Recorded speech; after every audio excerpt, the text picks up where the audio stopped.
Ladies and gentlemen, the captain has turned on the fasten seatbelt sign. If you haven't already done so, please make sure the volume of this podcast is set perfectly to your listening enjoyment. Please take your seat, whether that's on the treadmill, car, sofa, or bed, and buckle in for the last trip. My name is Jamie Beebe, and I'll be your tour guide, recreating someone's last days in paradise. On behalf of myself and everyone behind the scenes, please enjoy the Last Trip podcast. And because nobody likes a long flight to get to where they want to be, let's prepare for takeoff.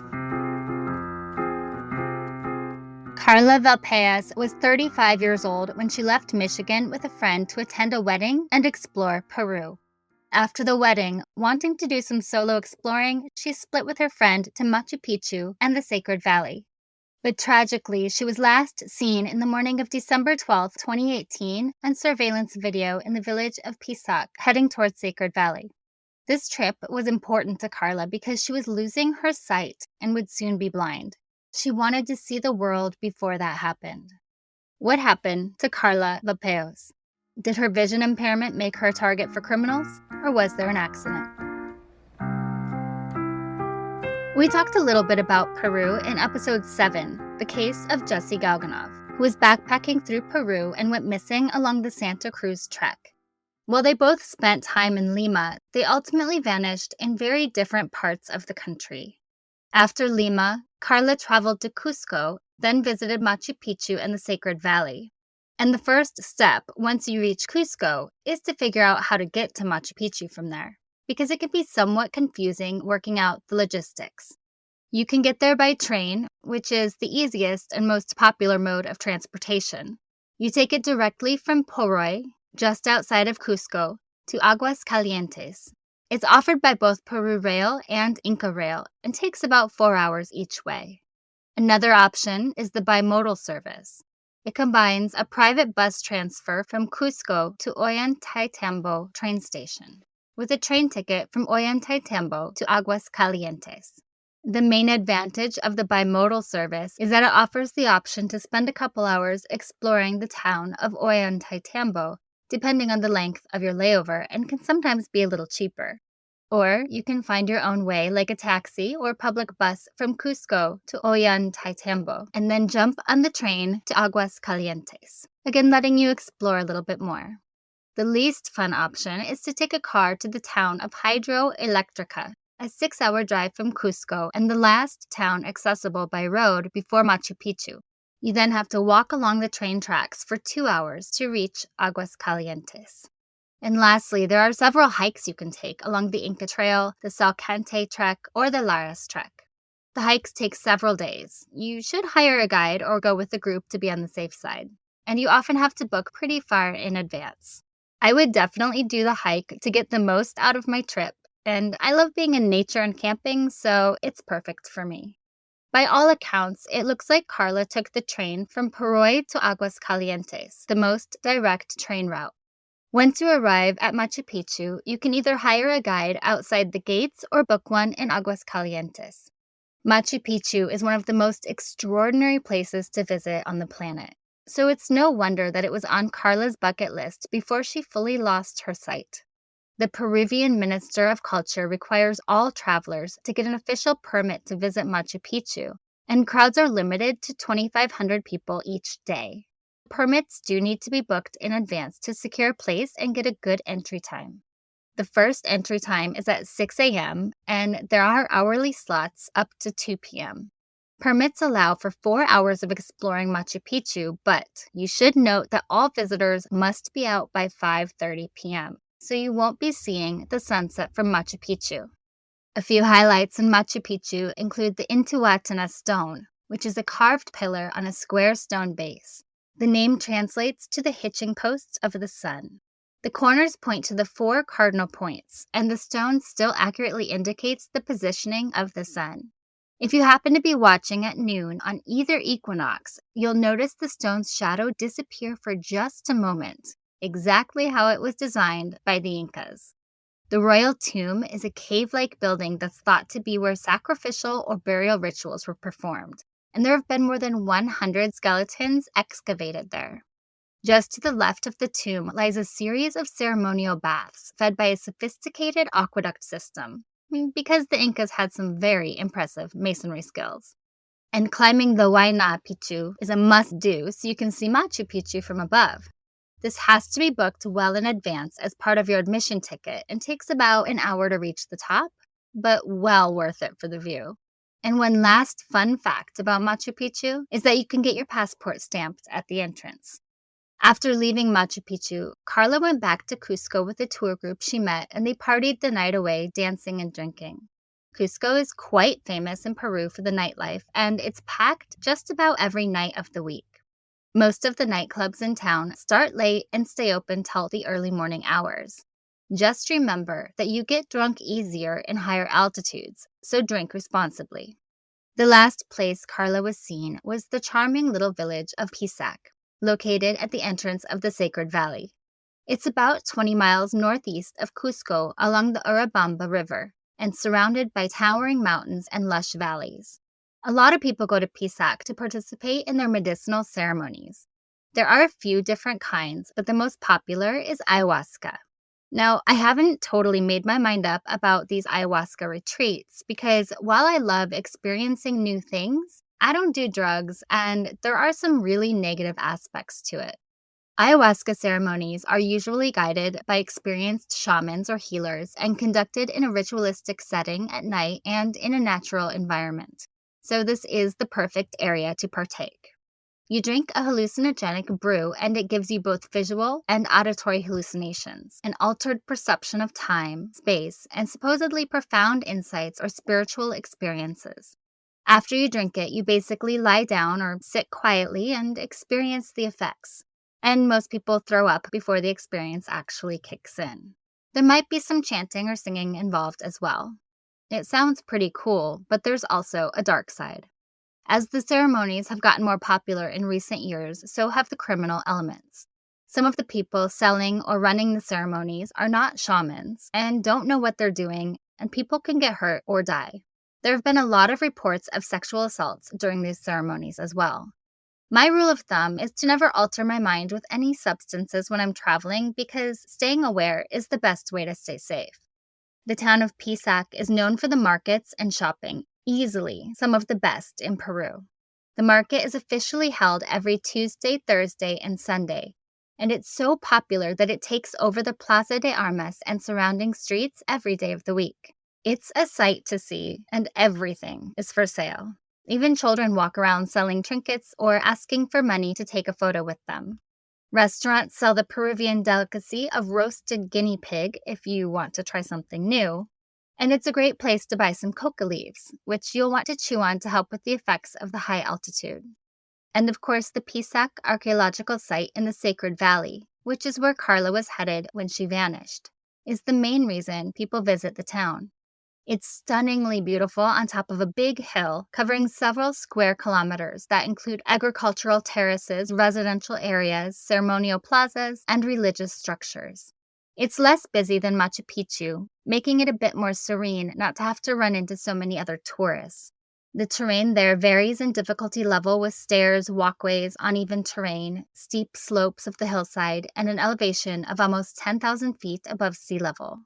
Carla was in great shape, and it didn't seem like she was bothered by the altitude, but anyone can have an accident and fall, especially someone hiking alone and with a vision impairment. And of course, there are criminals in every corner of the world. Let's dive in and get to know Carla Valpeoz. Carla Valpeoz was born December 8, 1983, in San Antonio, Texas. Her and her brother Carlos were only 11 months apart, so they were closer than most siblings are. They had the same friends growing up, went to the same schools in Texas, and spent hours tubing down the Guadalupe River talking about their futures. But when she was just 10 years old, Carla found out she had optic nerve atrophy and has been gradually losing her sight ever since. The American Association for Pediatric Ophthalmology said the condition is mild to severe damage to the optic nerve that can adversely affect central vision, peripheral vision, and color vision. And tragically, there is no treatment that can reverse optic nerve atrophy. But rather than slowing her down, Her diagnosis just made her work harder and accomplish even more. She was kind and giving, always putting others before herself. If she was your friend, she would do anything for you. She devoted her life to helping other people while simultaneously living hers to the fullest. She went to Texas Tech in 2003, where she studied Arabic as an undergraduate. This led to her first study abroad experience, when her Arabic professor encouraged students to study in Tunisia. Carla jumped at the opportunity and spent a summer there. She loved it, and the experience set off her love of traveling. She studied abroad again for a semester in Spain a year later, and then again for a year in Egypt. Carla was the type of person that would stop at nothing to get what she wanted. When her application for the Peace Corps was unsuccessful, she contacted a friend in Yemen to brainstorm other ideas for an international experience. That's when she went to Yemen to teach English to blind students as a part of a practicum for her master's program in social justice and conflict transformation at SIT Graduate Institute. She became a savvy and independent traveler, visiting over 20 countries by herself, often staying for lengths of time teaching English, trying to fit in as much as she could before her disease stole her vision completely. She went on to complete her graduate work at the School for International Training. By then, she was fluent in English, Spanish, Arabic, and Braille. She worked with Islamic Relief Yemen and organized workshops with an organization that empowered women in the workforce. She also worked in Washington, D.C. with Mary House, an organization that serves Latino immigrants and Iraqi refugees. She was an activist in every sense of the word. After school, she moved to Detroit, Michigan, and started working at the Arab American National Museum. She made it her life mission to help others, giving her time to organizations trying to transition people out of difficult times in Metro Detroit, also spending time working as an English as a second language tutor. Carla's goal was to make a difference in the world. She wrote a book, Visionless Adventures, about how she overcame challenges and obstacles as a blind traveler. She wanted to empower others to overcome whatever was holding them back from their dreams, and advocated for others with disabilities to go abroad because it would help them learn more about themselves and at the same time teach others about them. Her main goal was to see the world before she no longer could. She did everything in her life to prepare for eventually going blind. She was a trailblazer for the visually impaired.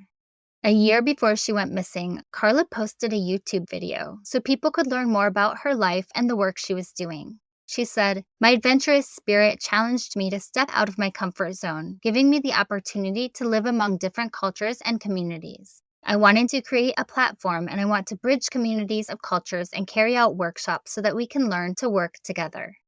Carla moved to Detroit on her own, but a few months before her trip to Peru, when her mom Maria retired from her job as a victims advocate in Texas, Carla asked her to move in, and she did. Although Carla had a busy schedule, going to the gym, working at the museum, and then teaching English at the community center, she still found time to bike and walk throughout the city and rarely asked for help. But her mom suspected her eyesight was worsening. She was a careful person and understood her limitations, and she didn't put herself into positions that were dangerous, although her vision was now considered, as her brother called it, low vision. When the opportunity to travel to Peru with a friend to attend a wedding came up, she jumped at the chance. The wedding would be fun because she loved to meet people, talk to people, and was great at dancing the night away. Her 35th birthday would fall during the trip, and Machu Picchu was on her bucket list, so it was perfect timing. She would go with her friend for the wedding, and then after, she'd visit the various sites in the area. Carla's trip went as planned until she split from her friend to do that solo exploring, and she was never seen again. Let's go through the timeline in this case after these messages from our sponsors. Carla and her friend Alicia Steele took a bus from Detroit to Chicago, then 2 flights to get to Lima, Peru on December 2nd, 2018. The pair spent the first week in Lima attending the wedding and later celebrating Carla's 35th birthday on the beach. After that, Carla planned to go to Machu Picchu and the Sacred Valley on her own and meet back up with Alicia in Lima for the flight home on December 15th. On December 10th, Carla spoke to her mom on the phone, telling her how excited she was to see Machu Picchu, saying, "I'll be thinking about you when I'm there." Carla landed in Cusco on December 11th and headed straight to Machu Picchu. But when she got to the gates, the employees there discouraged her from going in by herself due to her loss of vision and the rugged terrain. Luckily, a tour group nearby heard the conversation and invited her to join them. Carla happily accepted the invitation, and the group of 3 Spanish travelers and a man from Argentina ascended their tour of Machu Picchu at 8,000 feet above sea level. The group became fast friends, especially because Carla was fluent in Spanish. They talked, got to know each other, and even took photos together. The new friends arrived back in Cusco at around 10 p.m. December 11th, but weren't ready to separate just yet. They had such a great time throughout the day that they ended up going to some hot springs, grabbing a bite to eat, and then going out dancing. The group later told her family that Carla was happy and in good spirits. Nothing was out of the ordinary. They drank and danced all night. Carla finally returned to the Peruana hostel with another woman she met that day around 4 a.m. She was staying in a dorm-style room with 9 other people.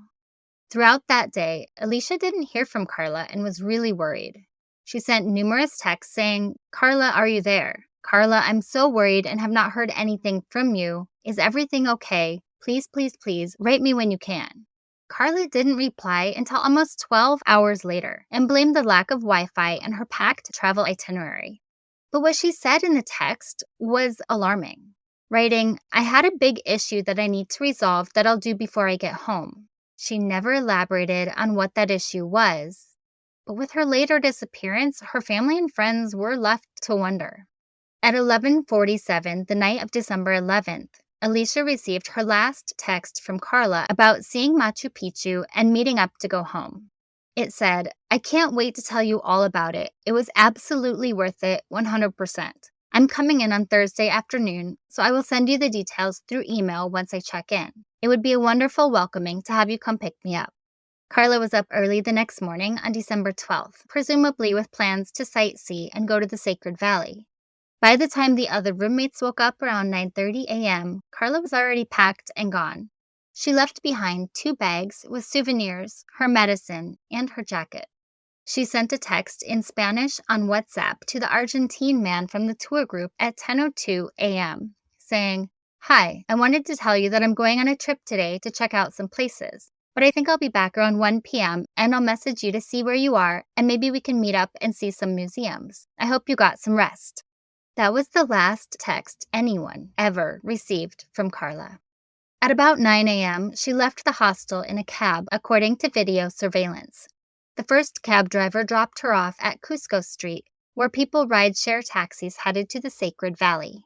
Another taxi picked her up there with a few other tourists, and Carla got off in the valley's first village, which was Pisac.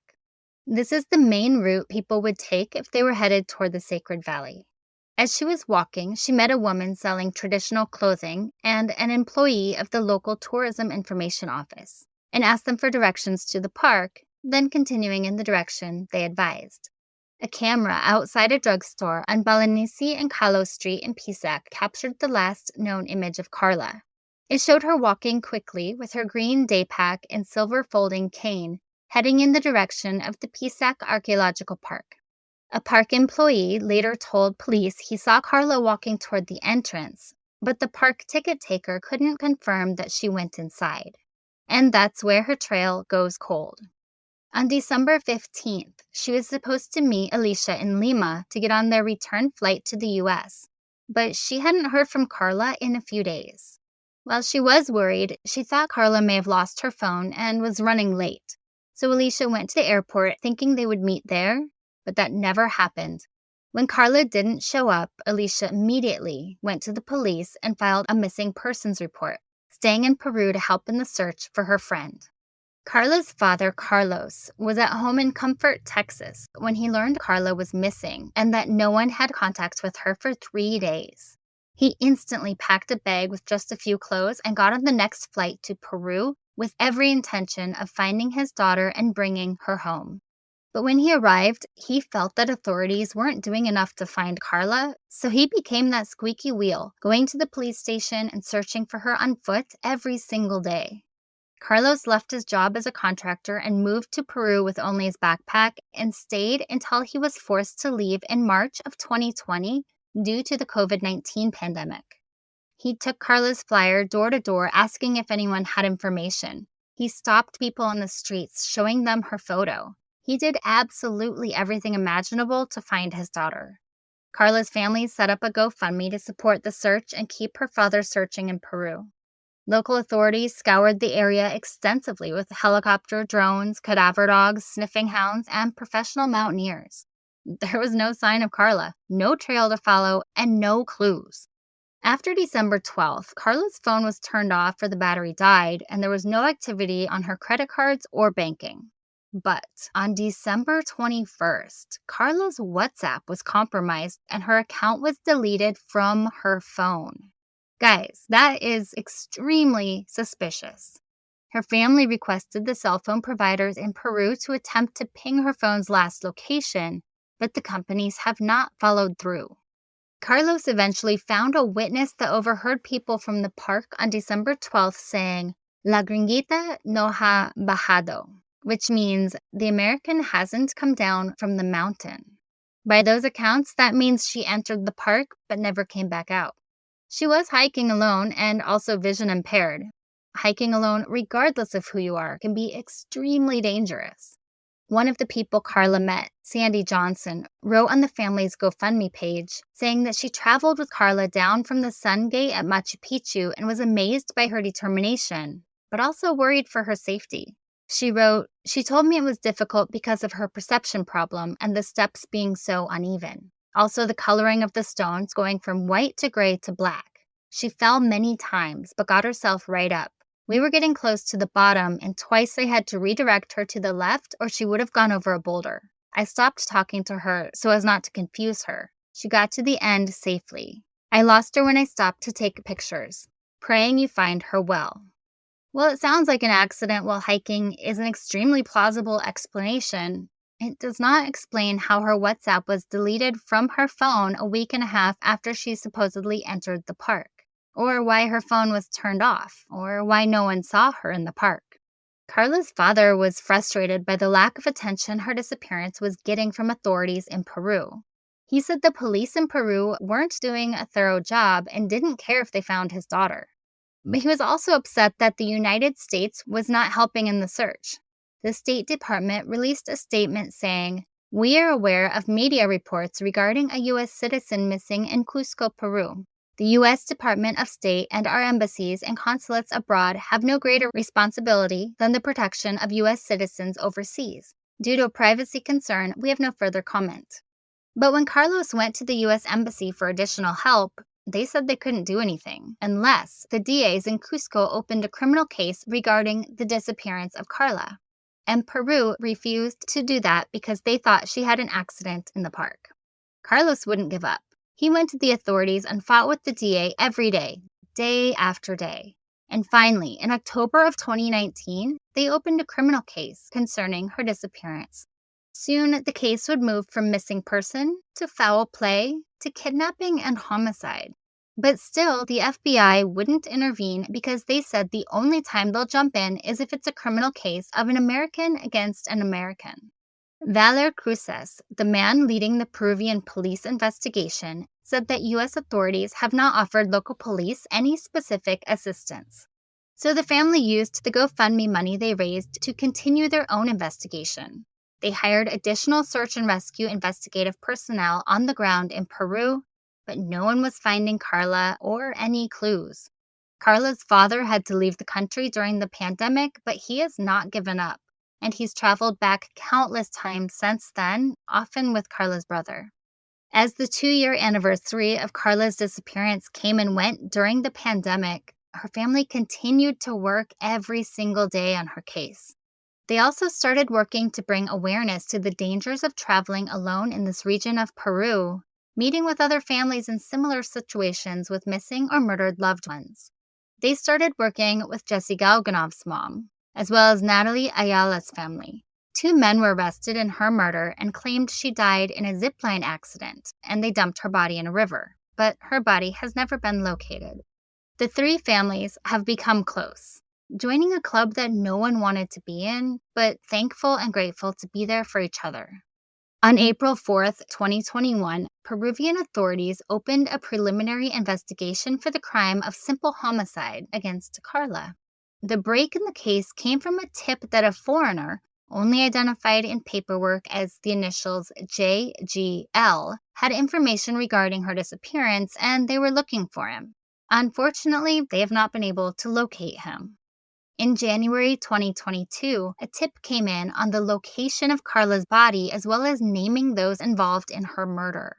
The anonymous caller said that she was buried inside a house near the chapel of the district of Pisac, and the caller had obtained this tip from listening to the conversation of some people in a public place.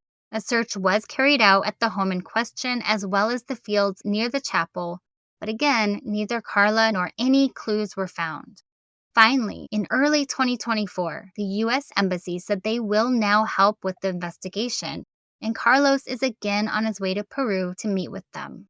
It's been over 5 years since Carla went missing, and her family has not slowed down trying to find her and bring her home. With so few clues to go on, there are several theories about what happened from both authorities and Carla's family. The two main theories in this case are accident or murder. Peruvian police have haphazardly been working on both theories. While they think it's likely she had some kind of an accident at the park, they haven't found her body, saying possibly wild animals or leaves and ground cover naturally hit her. They also think it's possible that although it was an accident, someone in the park covered it up by either burying or moving her body. And there could be any number of reasons someone would do this. But when something happens to a tourist, it can hurt their revenue, so they'd want to sweep it under the rug. Another theory from the Peruvian police was that while she was near the entrance, someone took or lured her to one of the many ritual sites in the region where tourists try the sometimes deadly ayahuasca, that she is still in the village deep in experimentation with the drug. Or there was an accident while trying ayahuasca, she died, and her body was hidden. Her family heavily disputes the theory that she would have wanted to take drugs. They firmly believe she was sexually assaulted and kidnapped, or the victim of either human or organ trafficking. Maybe there was an opportunist that came across Carla the morning of December 12th, and he wanted to either sexually assault or rob her and things went wrong. Either way, her family believes she is buried in the mountains of the Sacred Valley in Peru. While anyone hiking alone can have an accident, her family does not believe that's what happened.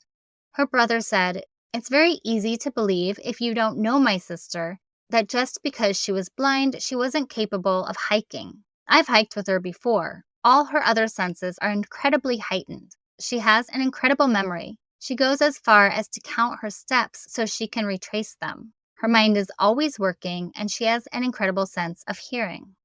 After all this time, the U.S. Embassy is finally starting to help, but Carla's family wants the FBI to open an international cooperation case, and they want the authorities in Peru to accept help from the U.S. government. Carla's family does not think they will see her again, and her family has dealt with that on a very personal level. As you can imagine, it's been extremely difficult. But they are absolutely not giving up and will forever do everything in their power to bring her home, regardless of what state she's in. And they want to pursue justice. One thing I want to talk about in regards to these cases I cover is that we often don't think about what families go through when a loved one goes missing or is murdered, especially when they're so far from home, in another country, another language, different police training, a different government, and laws to navigate. It's frustrating, draining, and exhausting for the families who just want to bring their loved one home. We often overlook the aftermath of the tragedy. What happens when the media dies down, but the families are still left without answers? Carla's father left his job and home in Texas and moved to Peru, searching 24 hours a day for her, waking up every morning before sunrise, praying that will be the day they find her. Carla's mom left Detroit because it was just too hard to be in her daughter's house without her. She moved to Brooklyn to live with Carla's brother and help take care of his wife and young child while he continuously goes to Peru to search for Carla. She had to go through Carla's possessions alone in preparation to sell her house, and sleeps with a gray sweater Carla used to wear. Near her bed, she keeps a pocket-sized velvet picture frame with childhood photos of her children, missing Carla every minute of the day. I do this podcast to try and give victims a voice, and hope that someone somewhere will hear this and come forward with the needed puzzle piece to bring families closure, because living in that limbo of not knowing is no way to live. Is Peru safe to visit? Well, it does depend on what part of the country you're going to. The overall travel advisory from the U.S. Department of State is currently at level 2, increased caution. And this is due to crime, civil unrest, and the possibility of kidnapping. But the level of crime depends on where you go. There's a do not travel warning for the Colombian-Peruvian border area in the Laredo region, the valley of Apurimac, Ine, and Mantaro rivers, including areas within the departments of Ayacucho, Cusco, Huancavelica, and Yunnan, due to crime and terrorism. I would avoid those areas. Most recently, Peru is experiencing a major dengue fever outbreak, so you'll want to take precautions with mosquitoes, especially during the rainy season between December and March. There are no vaccinations or medications for dengue, so your best bet is to stay calm, keep your body cool and hydrated, and miserably wait it out. Altitude sickness is very real and can be deadly. Flying from Lima, which is at sea level, to Cusco and Machu Picchu, which is over 11,000 feet, can cause severe altitude sickness. Most people can acclimate in a few days, but some take longer and some can't acclimate at all. And the symptoms can be different in everyone. The most common is a headache. Some people feel unusually tired or fatigued. Others can feel dizzy or lightheaded, sometimes nausea and vomiting, loss of appetite, shortness of breath, or the more severe symptoms of confusion, hallucinations, difficulty walking, and loss of coordination. Altitude sickness is another reason hiking alone in Peru is not a good idea. If altitude sickness comes over you, you might need help to get to safety. Talking to people who are currently in Peru or have recently visited Peru say they don't feel unsafe, but took the necessary precautions they would in any South American country. Things like avoid any political protests or demonstrations, don't go out alone, especially at night, make sure you're traveling in licensed transportation, keep track of your belongings, and don't get too drunk or take drugs. There are some laws you might not be aware of in Peru. It's illegal to photograph infrastructure and military or police sites and personnel. Indecent behavior, including not showing respect at cultural, historical, or sacred sites, is against the law. It's also illegal to export antiques and artifacts from pre-colonial Peru. And you should carry photo identification on you at all times. Children traveling with only one parent must carry permission from the non-traveling parent to be able to depart Peru. And one last law that hopefully wouldn't pertain to any tourists, but I thought was interesting, is that in Peru, sexual relations with llama or alpaca is illegal. Unmarried young men are even prohibited from having a female llama or alpaca live in their homes. I would hate to think why that needed to be a law or who keeps those animals in their homes. I think the most important safety precaution for Peru, and I can't say this enough, is don't go hiking alone. It's fine if you solo travel, but get a guide or join a tour group. Anything can happen out there in the wild when you're alone, no matter how sure and experienced you are. Most importantly, no matter where you're traveling, make sure you inform someone about your plans before going anywhere. Tell someone reliable where you're going and what you'll be doing and when to expect you back. And my number one tip to staying alive on vacation is to pay attention to your gut. If something doesn't feel right, it isn't. Carla Valpeoz went missing in Pisac, Peru on December 12, 2018. She was 35 years old, 5 feet 1 inches tall, with brown hair and brown eyes. She travels with a silver walking cane and was last seen carrying a green backpack. Please go online and look at a photo of Carla. She has distinctive features that you may remember if you saw her. If you have any information about her disappearance, please call the U.S. tip line in Michigan at 1-855-MICH-TIP or email c.valpeoz@gmail.com. And finally, remember to leave a review and rate this podcast 5 stars if you like the show, or hell, even if you don't. But either way, feel free to let me know what you think. Please follow The Last Trip on Instagram at The Last Trip Crime Pod and subscribe on Patreon to support the show. You'll get extra research, videos, photos, and updates, and even learn a little bit about my personal travels. That's patreon.com/thelasttrippodcast. I'm Jamie Beebe, bringing you your last trip and signing off until the next one. Thanks for listening.